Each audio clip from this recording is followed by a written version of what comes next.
Dictation शुरू होगा 5 second बाद।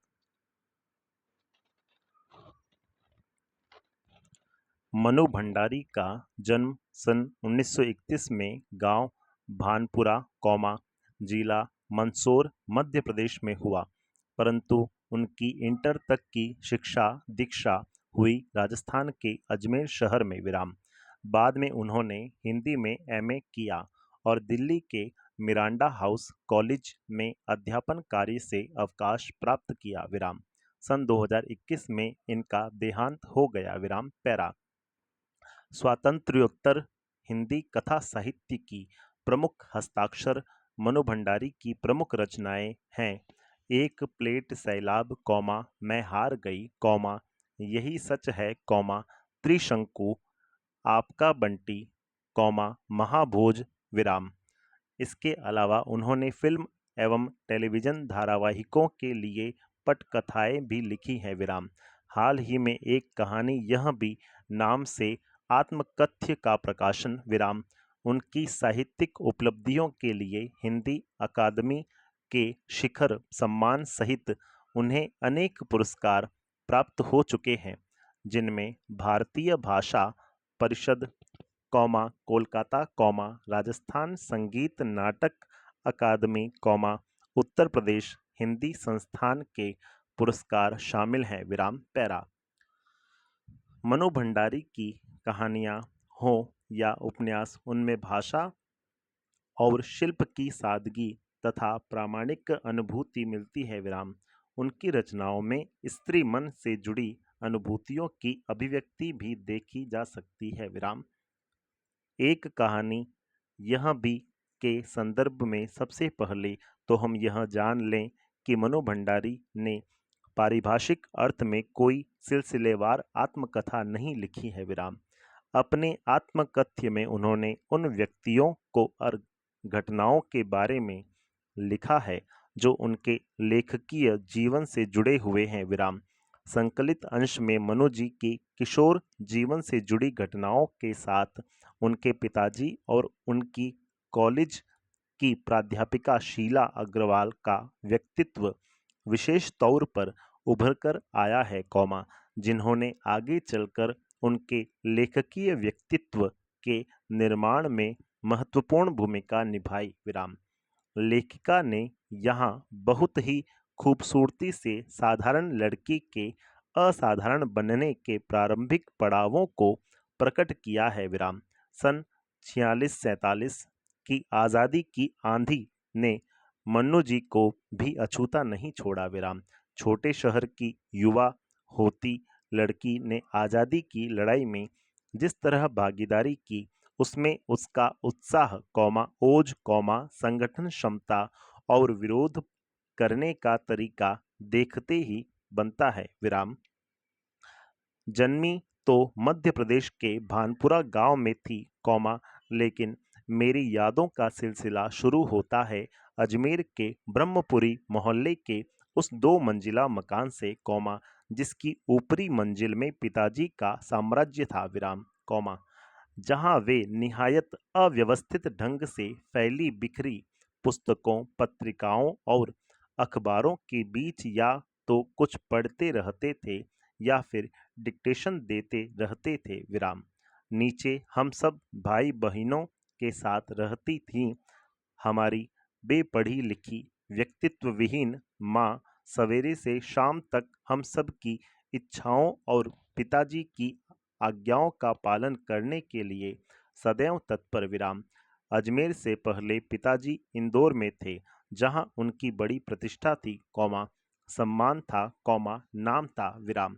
कांग्रेस के साथ साथ वे समाज सुधार के कामों से भी जुड़े हुए थे विराम।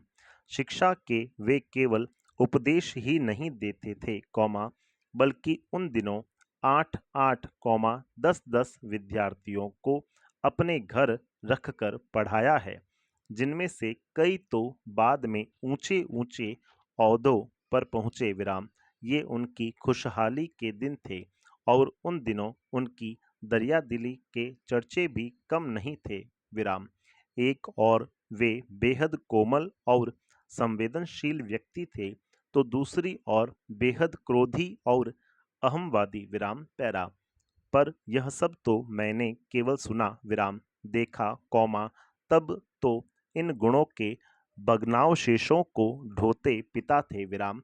एक बहुत बड़े आर्थिक झटके के कारण वे इंदौर से अजमेर आ गए थे कौमा, जहां उन्होंने अपने अकेले के बलबूते और हौसले से अंग्रेजी हिंदी शब्दकोश विषयवार के अधूरे काम को आगे बढ़ाना शुरू किया, जो अपनी तरह का पहला और अकेला शब्दकोश था विराम।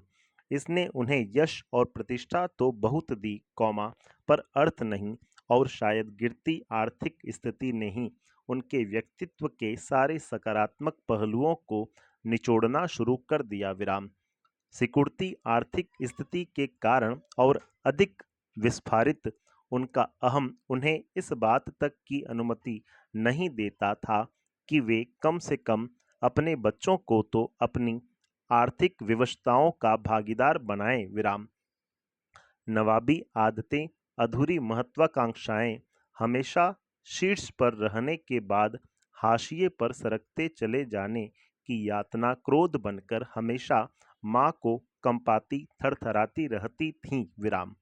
अपनों के हाथों विश्वासघात की जाने कैसी गहरी चोटें होंगी वे जिन्होंने आंख मूंद कर सबका विश्वास करने वाले पिता को बाद के दिनों में इतना शक्की बना दिया था कि जब तब हम लोग भी उसकी चपेट में आते ही रहते विराम पैरा।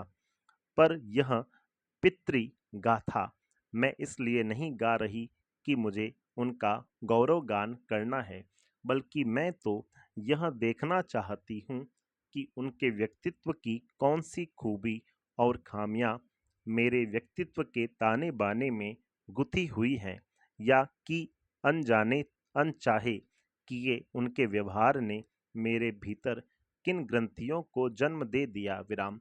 मैं काली हूँ विराम, बचपन में दुबली और मरियल भी थी विराम। गोरा रंग पिताजी की कमजोरी थी, सो बचपन में मुझसे 2 साल बड़ी कौमा, खूब गोरी कौमा, स्वस्थ और हंसमुख बहिन सुशीला से हर बात में तुलना और फिर उसकी प्रशंसा ने ही कौमा क्या मेरे भीतर ऐसे गहरे हीन भाव की ग्रंथि पैदा नहीं कर दी कि नाम कौमा सम्मान और प्रतिष्ठा पाने के बावजूद आज तक मैं उससे उबर नहीं पाई। प्रश्नवाचक। आज भी परिचय करवाते समय जब कोई कुछ विशेषता लगाकर मेरी लेखकीय उपलब्धियों का जिक्र करने लगता है तो मैं संकोच से सिमट ही नहीं जाती, बल्कि गड़ने गड़ने को हो आती हूँ विराम। शायद अचेतन की किसी परत के नीचे दबी इसी हीन भावना के चलते मैं अपनी किसी भी उपलब्धि पर भरोसा नहीं कर पाती। सब कुछ मुझे तुक्का ही लगता है विराम। पिताजी के जिस शक्की स्वभाव पर मैं कभी भन्ना भन्ना जाती थी कौमा, आज एकाएक अपने खंडित विश्वासों की व्यथा के नीचे मुझे उनके शक्की स्वभाव की झलक ही दिखाई देती है। बहुत अपनों के हाथों विश्वासघात की गहरी व्यथा से उपजा शक विराम। होश संभालने के बाद से ही जिन पिताजी से किसी न किसी बात पर हमेशा मेरी टक्कर ही चलती रही, वे तो न जाने कितने रूपों में मुझमें हैं, कहीं कुंठाओं के रूप में कौमा, कहीं प्रतिक्रिया के रूप में तो कहीं प्रतिछाया के रूप में विराम। केवल बाहरी भिन्नता के आधार पर अपनी परंपरा और पीढ़ियों को नकारने वालों को क्या सचमुच इस बात का बिल्कुल एहसास नहीं होता कि उनका आसन्न अतीत किस कदर उनके भीतर जड़ जमाए बैठा रहता है। विस्मयादिबोधक।